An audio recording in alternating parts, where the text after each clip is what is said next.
Assalamualaikum warahmatullahi wabarakatuh. Ya, selamat malam teman-teman. Sebelum Lebaran kemarin itu saya dapat PO bahwa setelah Lebaran nanti itu akan ada pelatihan di salah satu desa, dan itu harus menggunakan koneksi internet.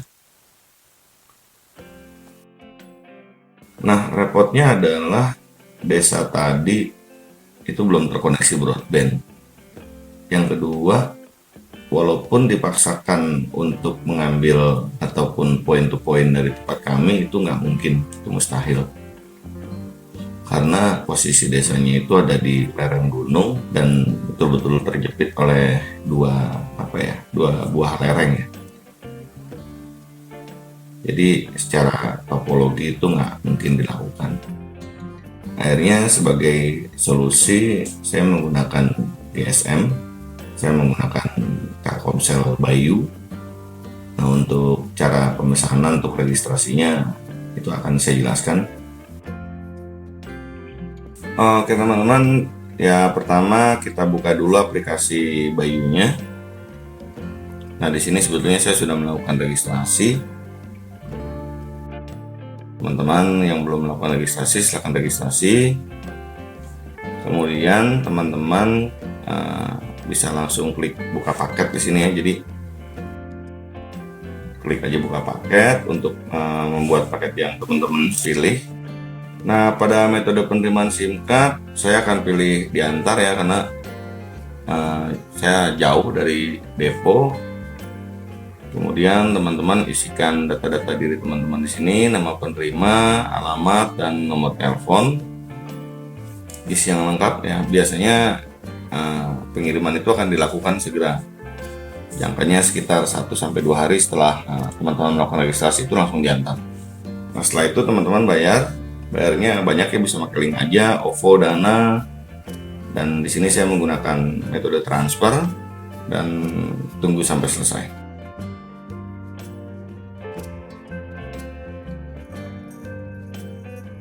Oke, nah ini 2 hari kemudian paketnya udah datang. Kita lihat isi paketnya. Ini diantar oleh kurir atau ekspedisi JNE. Kita akan buka sama-sama. Di dalamnya itu yang pertama ini ada stiker, kemudian ada starter kitnya ya. Di dalam starter kitnya ini kita akan bongkar sama-sama. Ini masih disegel teman-teman, belum dibuka. Paket yang baru datang tadi. Kita buka dulu dan kita lihat.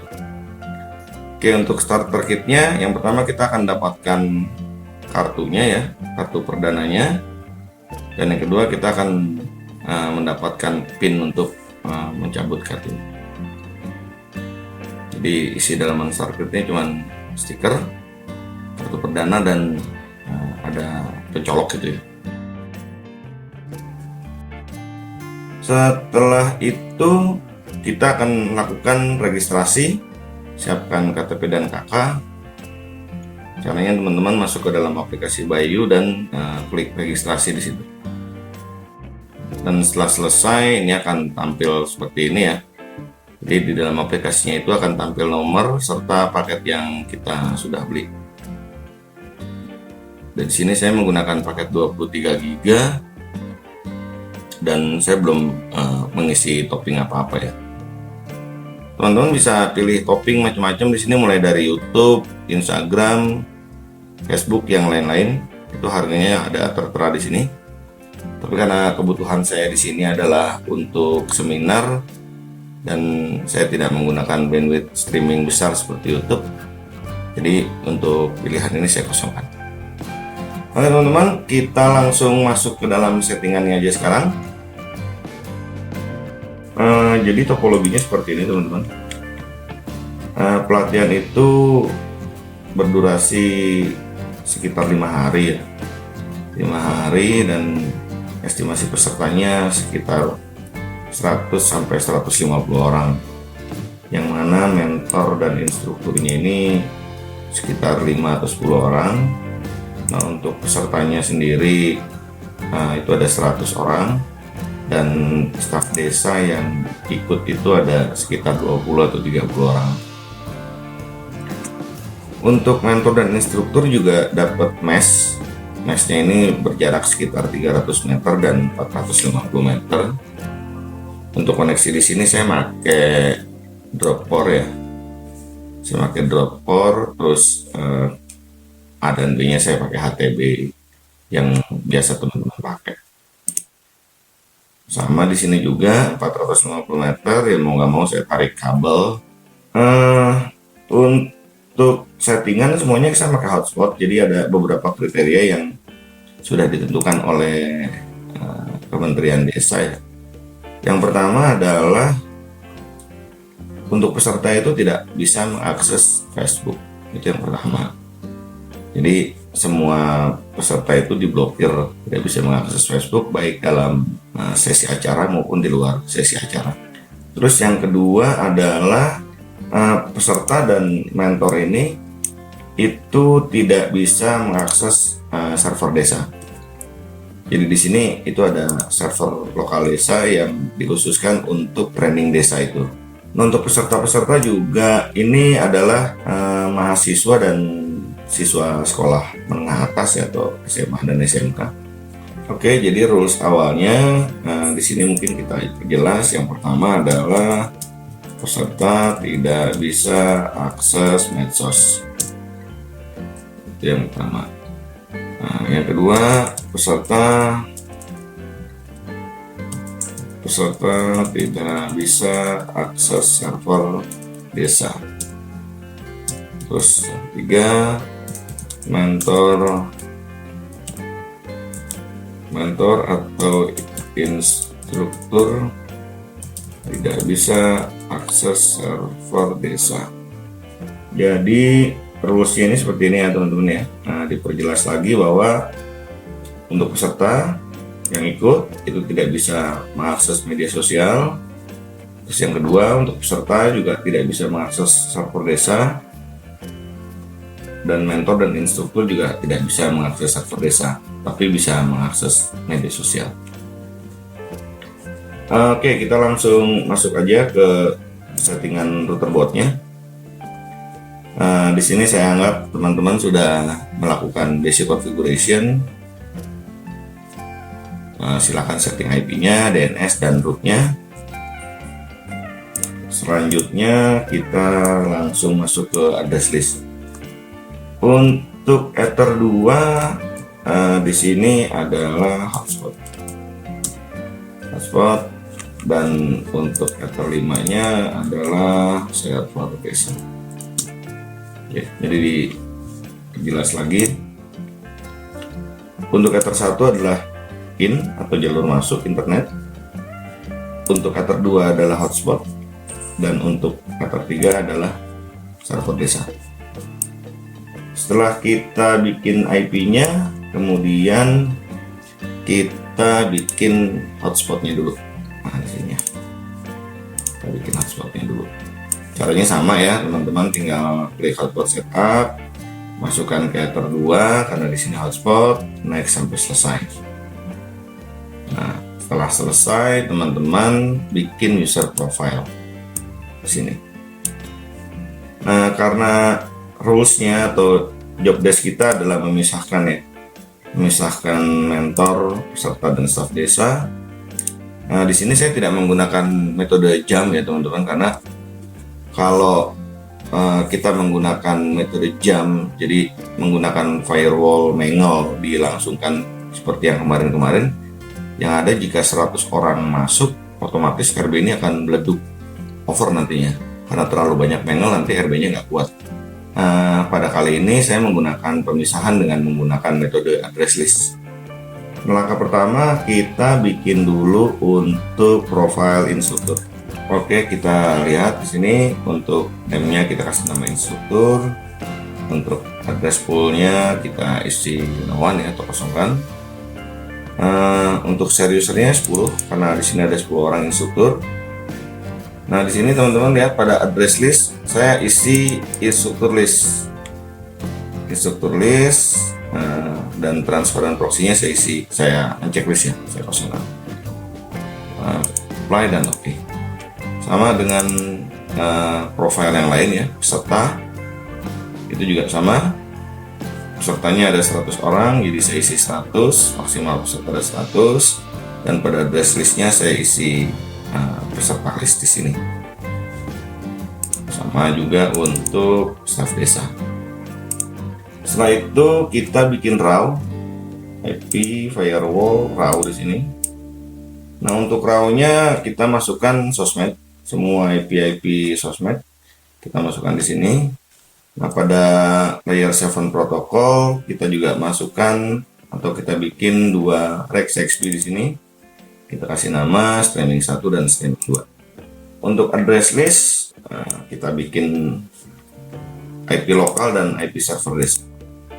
Oke, nah setelah itu baru kita beralih ke filter rules. Nah, di sini pada filter rules yang pertama adalah peserta tidak bisa akses medsos. Setelah itu, kalau udah beres, kita bikin mangelnya di sini. Nah, ini mangelnya teman-teman. Yang pertama untuk staf desa dulu.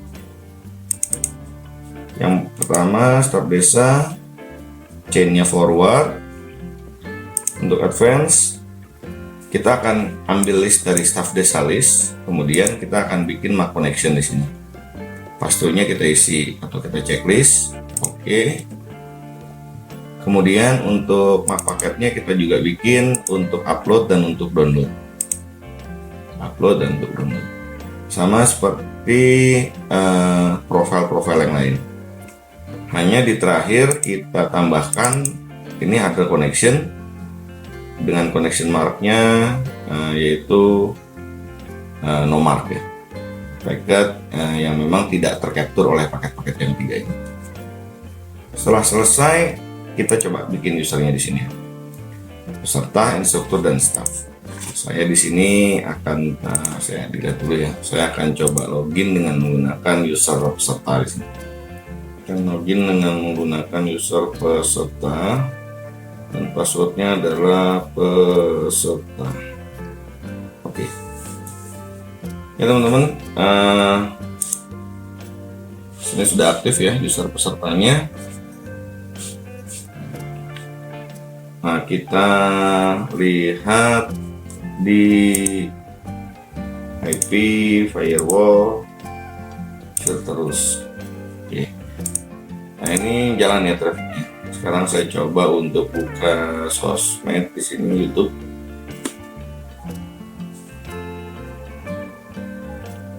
Kita buka yang lain. Nah, kalau teman-teman lihat di sini itu videonya tidak tampil.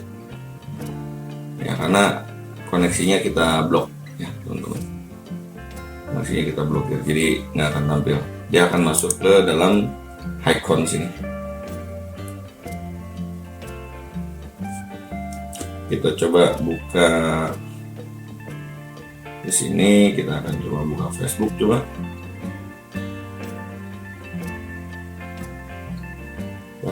Facebook. Ya, muter-muter ya teman-teman ya. Jadi Facebook juga tidak tampil. Nah, untuk sosial media itu diblokir khusus untuk user peserta. Kita akan cek apakah user peserta ini bisa masuk ke server desa. Kita buka alamatnya 192.168.70.1.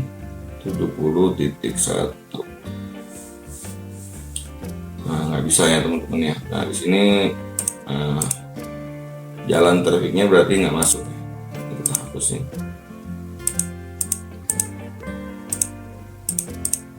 Belum bisa lihat, muter-muter terus di handphone saya. Tapi kita cek buka detik.com di sana. Nah, oke ya. Untuk website yang lain itu bisa terbuka. Untuk website yang lain bisa terbuka kecuali sosial media dan server desa. Nah, kemudian kita logout di sini. Kita logout.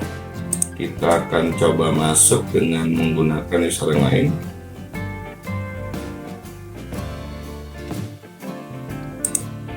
Logo di sini. Cookiesnya saya matikan ya. Kita akan masuk dengan user instruktur.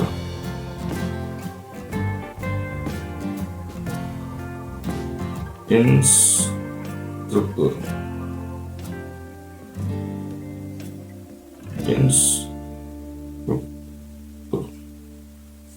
Oke. Sudah login. User instrukturnya sudah login. Kita cek untuk YouTube.